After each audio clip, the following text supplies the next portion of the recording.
শতাব্দী প্রাচীন এক রীতির অংশ এই ঘোড়সওয়াররা। ইস্টার অশ্বারোহীদের এই ঐতিহ্য চলে আসছে বহু প্রজন্ম ধরে। আমার এখনো স্পষ্ট মনে আছে যে ছোটবেলায় আমি ঘোড়ায় চড়তে খুব ভালোবাসতাম। আমার বাবার টুপিটা পরে নিতাম আর সর্বিয়ান গান গাইতাম, ইস্টারের গান। আমার বড় ছেলের এখন 8 বছর, আর 6 বছর বাদে ও ঘোড়ায় চড়তে পারবে। প্রতি বছর ইস্টার সানডেতে পেট্রা ব্রেজান তার ঘোড়া নিয়ে বেরিয়ে পড়েন খ্রিস্টের পুনর্জন্মের বার্তা ছড়িয়ে দিতে। এই রেওয়াজটি প্রচলিত আছে কেবল লাউজিটস এলাকায়, চেক প্রজাতন্ত্র ও পোল্যান্ড সীমান্তে। এটা জার্মান সংস্কৃতি নয়। পেট্রা ব্রেজানের মাতৃভাষা সর্বিয়ান, একটি পশ্চিম স্লাভিক ভাষা যার উৎস তাঁর এলাকাতেই।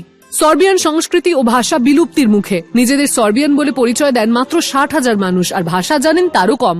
উল্লেখযোগ্য হল সর্বদের রীতিগুলি সারা বছরের সঙ্গী। এমন অনেক নিয়ম আছে যেগুলি কেবল বাচ্চাদের জন্য, কিছু কিছু নিয়ম কিশোর কিশোরীদের জন্য, আবার কিছু নিয়ম আছে যেগুলি আবালবৃদ্ধ বনিতা সবার জন্য। এখন সর্বিয়ান ভাষা মূলত গ্রামাঞ্চলেই বলা হয়। এটা ঠিকই, আমাদের গ্রামের বেশিরভাগ মানুষই সর্বিয়ান বলেন।